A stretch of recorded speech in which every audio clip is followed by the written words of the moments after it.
آج کی یہ ویڈیو کافی زیادہ خاص اور انٹرسٹنگ ہونے والی ہے کہ کیسے ایک شہزادی نے ایک اللہ والے کے ساتھ ایسا کیا جسے دیکھ کر سب نے توبہ کر لی۔ تو جڑے رہیے ویڈیو کے آخر تک اور ہمارے چینل میری سوچ کو کر لیجئے سبسکرائب۔ دوستوں، کہا جاتا ہے کہ ایک شخص شاہی محل میں صفائی کیا کرتا تھا۔ ایک مرتبہ صفائی کے دوران اس کی نگاہ اچانک شہزادی پر پڑ گئی۔ شہزادی کے حسن و جمال نے اس کے دل کو گھائل کر دیا اور وہ اس کے عشق میں تڑپنے لگا۔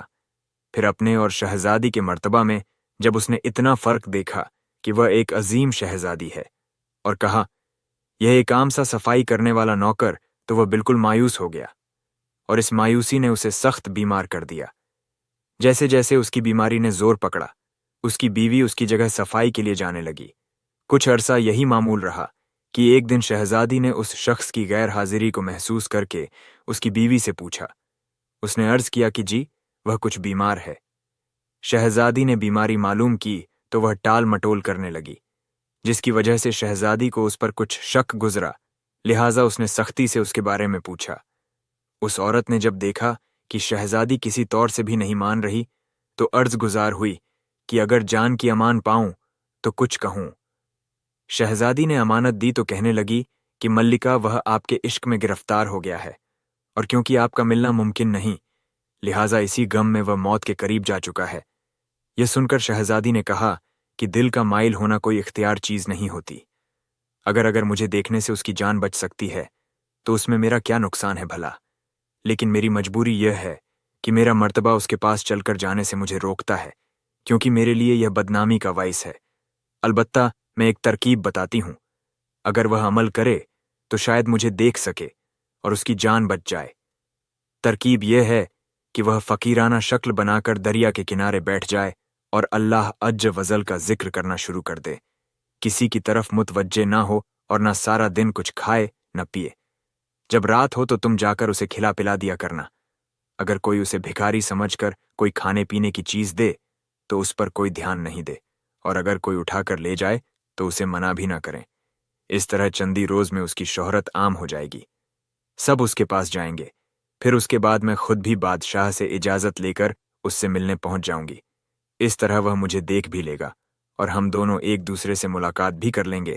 شہزادی کی ترکیب تو اچھی تھی، مگر یہ ترکیب بہت عجیب ثابت ہوئی۔ اس عورت نے اس شہزادی کی ساری بات جا کر اپنے عشق کے مارے شوہر کو سمجھا دی۔ اس نے فوراً اپنا بوریا بستر باندھا اور شہزادی کے حکم کے مطابق دریا کنارے جا بیٹھا۔ سارا دن بھوکا پیاسا اللہ تعالیٰ کے ذکر میں گزار دیتا اور شام کو ایک وقت کا معمولی سا کھانا کھا لیتا۔ کچھ دن یہی معمول رہا کہ واقعی اس کی شہرت عام ہو گئی۔ لوگ اس کے پاس تحفے لانے لگے، مگر وہ کسی کی طرف ذرہ برابر بھی دھیان نہیں دیتا تھا۔ کرتے کرتے یہ بات بادشاہ تک پہنچ گئی۔ بادشاہ نے پہلے تو بغرض امتحان اپنے وزیر کو اس کے پاس بھیجا۔ وزیر نے اس کے سامنے بیش قیمتی نظر پیش کی، لیکن اس نے بالکل بھی دھیان نہیں دیا اور اس کی طرف آنکھ اٹھا کر بھی نہیں دیکھا۔